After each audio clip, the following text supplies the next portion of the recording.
สบายดีพี่น้องสบายดีมือผ้าอยู่เขามือนี่สงสัยสิเป็นผ้าอยู่เขาเนาะพี่น้องแบบว่าฝนตกตั้งแต่เสาร์พุ่นเนาะฝนตกตั้งแต่เสาร์ฮักก็เริ่มหยุดบางอย่างนี่พี่น้องรายการมือนี่พี่ไม้สิมาเฮ็ดเมนูFC อาจสิเฮ็ดเนาะพี่น้องแกงหน่อไม้พี่น้องแกงหน่อไม้แต่ว่ามือนี้บ่ได้แม่นแกงหน่อไม้แบบทั่วไปเนาะพี่น้องมือนี้แกงหน่อไม้สางไผ่ฐานหน่อไม้สางไผ่ FC หูอยู่เลยว่าแบบใดนี่หน่อไม้สางไผ่นี่พี่น้องตอนทำอิฐหาปีใหม่คิดว่าสิบ่ได้ถ่ายคลิปแหละพี่น้องก็เลยคิดว่าสิแกงกินธรรมดาคิดว่าสิบ่ได้ถ่ายคลิปถ้าบ่ได้ถ่ายคลิปก็ย่านบ่มีคลิปลงให้พี่น้องเบิ่งเนาะก็เลยตัดสินใจมาถ่ายคลิปแล้วก็สิถ่ายคลิปก็ย้อนว่ามื้อนั้นเด้พี่น้องมื้อว่านนี่ที่ปีใหม่ลงคลิปไปนั่นเนาะที่ปีใหม่ได้เฮ็ดเหงือกงัวมาเนาะพี่น้องย่าน FC เพิ่นบ่ทันได้เคยเบิ่งบ่ปีใหม่เคยแกงเฮ็ดเหงือกงัวนะย่าน FC อาจสิบ่เคยเห็นเนาะพี่น้องปีใหม่ก็เลยว่าเอามาเฮ็ดเมนูแกงใส่หน่อไม้ให้พี่น้องเบิ่งดีกว่าแล้วก็ได้หน่อไม้สางไผ่เนาะพี่น้องเพราะว่าปกติหาส่วนร้ายหาสิแกงแต่หน่อไม้ไผ่พี่น้องหน่อไม้ไผ่ก็คืออยู่หิมห้วยที่มันเกิดเองตามธรรมศาสตร์มุ้ยไผ่ปลูกเนาะพี่น้องหน่อไม้ไผ่ก็อยู่ห้วยโคกพี่น้องแต่ว่าหน่อไม้สางไผ่กันนี่ก็ขังลังปีใหม่เนาะพี่น้องก็หน่อไม้สางไผ่ทำมารสชาติมันขายกันวะเนาะพี่น้องกะหน่อไม้สางไผ่มันสิหวานกว่าต้มแล้วก็จืดไว้กว่าเนาะพี่น้องถ้าทำแบบตัวได้แสบกว่ากันมันกะแล้วแต่คนหมักเด้อพี่น้องตัวนี้แต่บาปีใหม่กับมักเบอร์2พี่น้องจักสิพ่อแกงบ่พ่อถามว่าพ่อแกงกับสิได้ตัดเอาอีกแนมเห็นอยู่นอนหนึ่งแต่ว่ามันยาวแล้วพี่น้องสุดนี่นะสิเป็นสุดท้ายนะมั้งที่สิได้แกงหน่อไม้สางไผ่เบิดอย่างถ้าสิได้แกงกับยันแนงมันหุ่นแหละพี่น้องเพราะว่ามันเบิดละเนี่ยปีใหม่ไปเล่มเอาหา6 กอได้ซ้ำนี่แหละน้อยเดียวนี่ตอนทำอิฐหาบาสีบ่ได้ถ่ายคลิปก็ย้อนว่ายัน FC เพิ่นเบิ่งคลิปแกงหน่อไม้ลายยันมาเบื่อพี่น้องแต่ว่าพาแต่ปีใหม่มาแต่ไทยปีใหม่ก็ยังบ่ทันได้ลงมือแกงเองเพื่อนนี่เป็นนี่ฮักมาแต่ไทยฮักก็สิได้แกงเองนะพี่น้องเดี๋ยวสิมาปอกเบิ่งถามมันบ่พอแกงก็สิได้ตัดเอาข้างหลังอีกอันนึง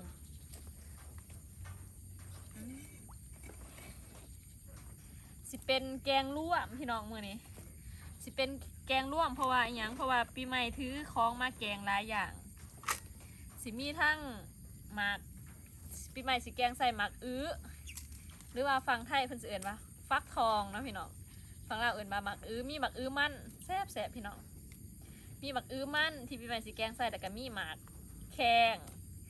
แล้วก็มีเฮ็ดเหงือกงัวแล้วก็มีปูนาเนาะสิใส่มื้อนี้เดี๋ยวปอกหน่อไม้ก่อนถ้าบ่พอแกงก็สิได้ตัดเอาอีกข้างล่าง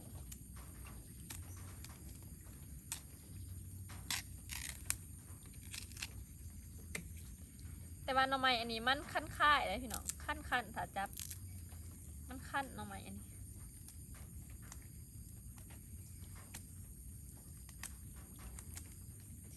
FC เพิ่นสิบ่าว่าจะปีใหม่แกงแต่หน่อไม้ระวังเป็นดวงเด้อกินหน่อไม้หลายของหมักเฮ็ดจะได้ล่ะพี่น้องมันของมันหาบ่ยากแต่ว่าปลาก็มีอยู่ได้ปลามีอยู่ก็จอยมาแน่เขาบ่ทันได้มาเขาลืมแต่ว่าปลากับมีเนาะพี่น้องปลาคอกับมีเขียดกับมีแต่ว่าเดี๋ยวเอาไว้เฮ็ดคลิปหนาซะพี่น้องเมนูหนาซะเนาะ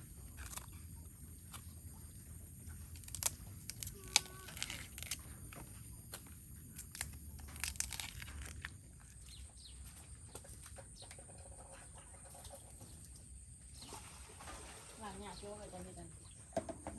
อยากเสิร์ฟเนาะ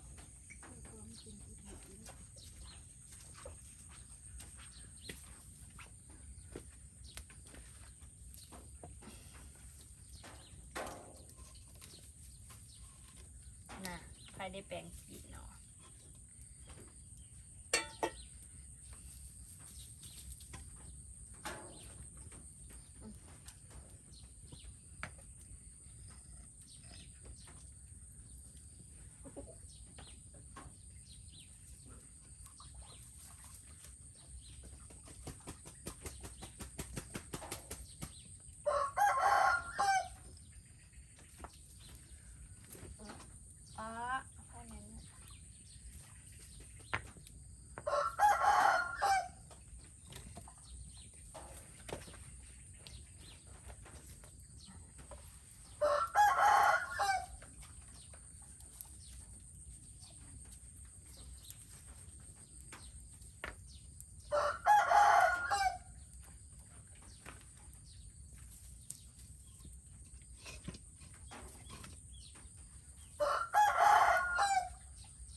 ฝนตกจังสิแต่เสาๆคุณพี่น้องบางเสานี่แห้งกว่านี้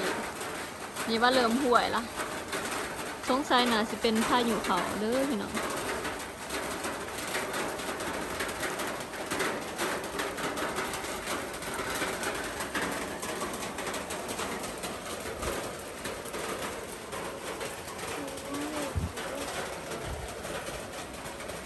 หมอผดแล้ว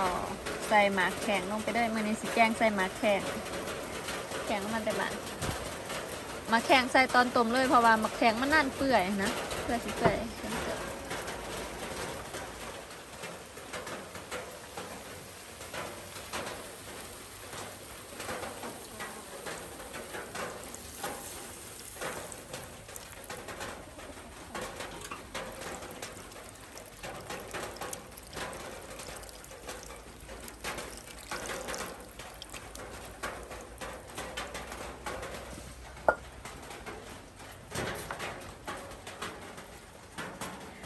แล้วก็อันนี้เป็นข้าวเบื่อพี่น้องที่ตำข้าวเบื่อใส่กันกับพริกดิบ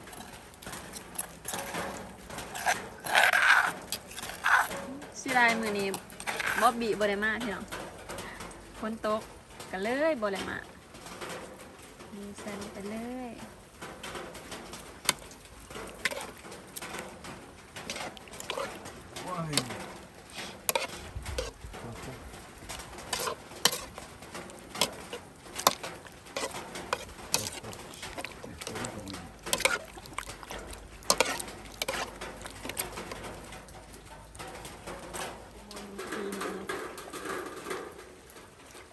ท่านไหนแดดว่าเกิดใจปานนี้ หงหนึ่งเลยสบายดีเด้อแม่พี่น้องดำเห็ดหมากกล้วยหมากกุ้งอัน ล้างเฮ็ดอันนี้เหงือกงัวเนาะพี่น้องมี FC คอมเมนต์เขามาว่าเสียงเบาเม่นหนึ่งลองคอมเมนต์มาหลายๆเม่นในเด้อพี่น้องว่าเสียงเบาบ่เดี๋ยวถ้าเสียงมันเบาแห้งเดี๋ยวปีใหม่เพิ่มเสียงเนาะพี่น้อง เอามาไทยไปจ้ะ อย่านว่าเสียงมันเบาโหด พอนะ เดี๋ยวใส่พี่น้องเบิ่งเฮ็ดเหงือกงัวอันนี้ได้พี่น้องที่เป็นจุดสำคัญที่แกงหน่อไม้ในมื้อนี้ก็ย้อนว่ามีเฮ็ดเหงือกงัวนี่ แซ่บ เป็นพระเอกของแกงมื้อนี้พี่น้องเฮ็ด แต่ เห มัน งือก สิดักด่างหยางแน่ แม่นล้างหยาเฮ็ดเหงือกงัวล้างตะเฮิงเนี่ยมันมีขี้ฝุ่มันมีไหม้เนาะมันติดอยู่กับไหม้นะเวลาเฮาลอกเนาะมันมีดินมีหยังก็เลยล้างหยากนี่แต่ว่ารสชาติคล้ายๆแบบเฮ็ดหูหนูพี่น้องแต่ว่ามันสิมีความกรึบกว่าเนาะกรึบกว่าเฮ็ดหูหนูกรึบเวลาเฮาหยำมันสิ กุดแต่สุดท้าย มันสิแสบกว่านะมันสิแหนนกว่าเฮ็ดหูหนูมันสิแบบว่าบ่แหนนเท่าเฮ็ดเหงือกงัวนี่เบิ่งจากดอกมันก็ได้นี่ดอกมันสิออกแบบตันๆแน่น นี่หูหนูนี่ ๆตัวนี้นี่เฮ็ดหูหนูดอกหนึงซุมนี่เฮ็ดเหงือกงัว มันสินานา มันสิหนากว่าเนาะหน้าแล้วก็แหนนกว่านะ เรียบร้อยพูดใช่แต่ว่า นี่แกงหน่อยกินตรงครับเกี่ยวเขา เอาหมดแล้วพี่น้อง เอาปูซะก่อน หมอพอดก็ใส่ปูหน้ามีปู2ตัวตัวผู้ก็ตัวแม่ใส่ลงไปเลยพี่น้อง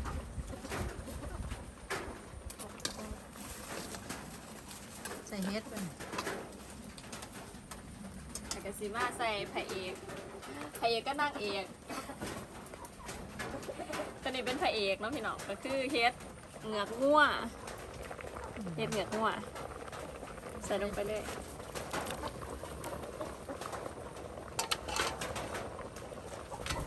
แล้วก็มีมือนี้มีอันนี้หมักอื้อเนาะหมักอื้อนี่หอมเอ้ยมันหอมใส่หมักอื้อลงไปเลยพี่น้อง ขี้ร้อได้หัวใจ ใส่ค่ะ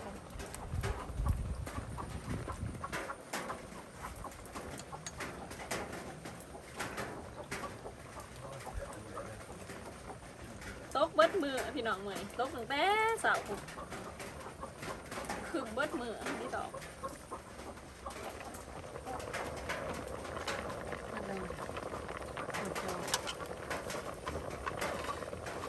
ขึ้นมาเขาเบื่อในเดียวเลย เลือแล้วให้ใกล้เลยพอแล้ว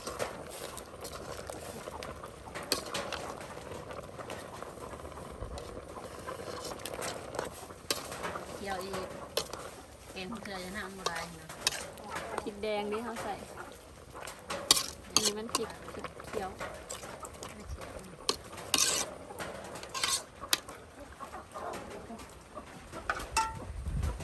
แล้วก็มาปรุงเลยพี่น้อง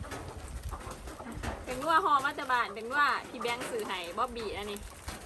เมื่อพี่แบงค์ผักซื้อมาแล้วก็ฝากมาให้บ๊อบบี้เอาพี่น้อง ถ้าก็บ่ได้ซื้อเนาะ แม่ แบบคล้องรุงตุ้งติ้งหลายอย่างได้คือได้บ่ได้ แบ่งออกมากินอยู่หน้าครึ่งหนึงได้จักมือวะ แต่ว่าผิดตัวนี้ผิดปลาย กูอ่ะ จังบ่ เดือนหนึ่งซะบ่ เพราะตัวนี้นะตัวห้องแบกมานี่ประมาณ2 ทิศจ้ะ 2 ผิดวะพ่อน้องบ่ใส่ลายดอกบ่ใส่ลายเพราะว่าหน้องใหม่สังไข่นี่มันมีความหวานอยู่แล้วน้ำตาลก็บ่ต้องใส่พี่น้องถามรักใส่ลังกล่องบ่เอ่ยจ้ะ พอแล้วตอนนี้ได้ใส่เกลือก็เป็นเกลือกาไส้ยี่ห้อลาวรีวิวเกลือใส่นิดหนึงแล้วก็ปลาแหลกเนาะพี่น้องปลาแหลกคู่ใจปลาแหลกตัวนี้เอามาจากไทยคนใดนี่ซื้อมาจากไทยใส่ไปโหลดจองหนึ่งอีกนิดนึงเนาะอย่าจองหนึ่งก็เพิ่งถามว่าพ่อจัง เติมมัน ปรุงอีกพี่น้อง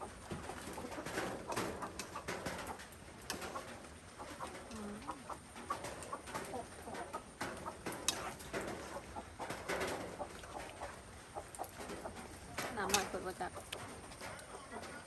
ขาขวดมันบ่อันบ่เห็นขา แทนไม่ใจ ไก่แล้วขาขวด มาเห็นอยู่วะ ขาขวด เห็นอยู่วะ มันเยอะขาขวดมันบ่เห็นสัตว์ปานใด เดี๋ยวซีมก่อนพี่น้องรสชาติจะเป็นยังไง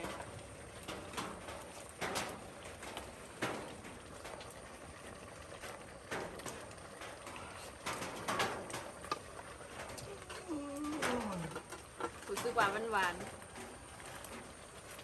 หมักอื้อแหละกะหวานน่ะนะขย้อนบอกว่าได้ใส่น้ำตาลนะจริงๆว่าก็ใส่นิดเดียว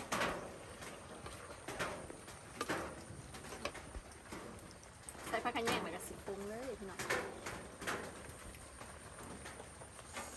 สิได้บ๊อบบี้บ่ดอกมากพี่น้องฟ้องหมักเป็นสได้แกงออกมา บ่มักไอ้ซอยแบบนี้แบบมักโครคาเรแต่ว่าบ๊อบบี้เพิ่นสิมัก แต่ ตอน เจ นี้ อ ไง เขาเบื่อแล้ว แล้วยานมืออื่นมันออกมาเนี่ยวมันสิแกงอยู่จ้ะ อยากกินแกงใหม่ๆผมจะแกงกินของเบื่อแกง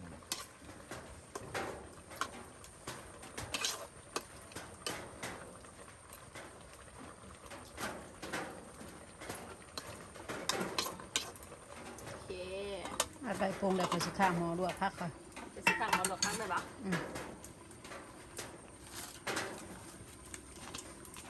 หมกใหญ่อยู่เลยจะมาต่อย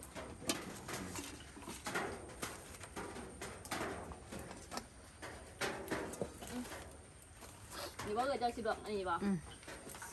ยอดดินแล่นพี่น้องเก็บเอาอยู่ทางมาลวกกินกับแกงหน่อไม้เนาะ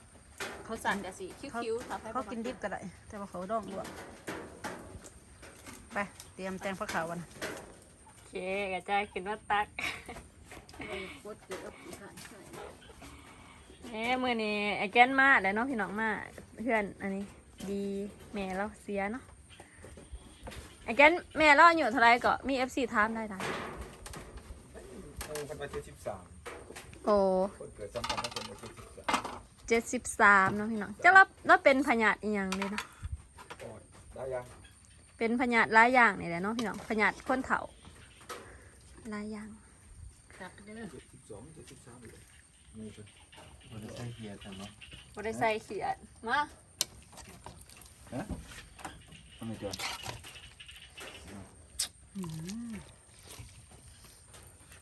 แกงอยู่กรุงเทพเฮาแกงจังไดก็บ่คือบ้านเฮาเนาะเอ้ยจ้ะเนาะจักว่าเป็นจังไดปลาแหลกก็เอามาจากกรุงเทพได้ปลาแหลกที่เฮาแกงนะ ปัดแกงอยู่กรุงเทพจักจังไรเนาะ เออ มันคือแกงอยู่บ้านเฮานะ แกงเองนะพี่น้องบ่ได้ว่าไปซื้อกินนะพี่ใหม่แกงเองแกงจังไดก็บ่คือกันกับแกงอยู่บ้านจักเป็นจังได เป็นสถานที่ น้ำมันมันบดสดเลย จากหน้ำใหม่กับหน้ำใหม่ดองบ้านเฮาเอาไป เป็นดี เขาแกงไม่ดองว่าหอยอย่างเงี้ย พี่น้องเฮ็ดเหงือกงัวล้วนๆมาเด้อมา เด้ เด้ อ อ มาเด้อพี่น้อง โอเคมาจอน จะใส่ข้าวหุงบ่เอ้ยจะข้าวหุงมาจากบ้าน เขาคงมากินมื้อนี้นะมาตักสวยๆให้ใครได้นี่ บ่แบ่งอยู่วะนี่ พอ เดี๋ยวให้กระจายกินเฮ็ดอันนี้ให้เบิ่งก่อนพี่น้อง ซิมก่อนเด้อ ซิมก่อน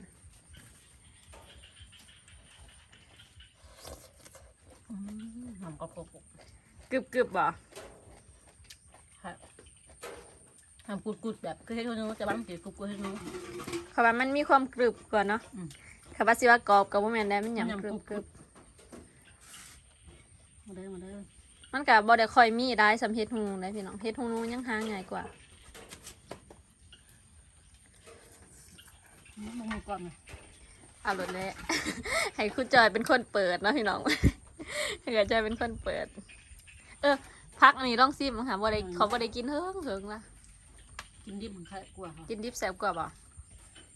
ไม่อยากเท่ากิโล อืม โอเคมาจอนกิน กิโลมาเด้อ มาเด้อพี่น้อง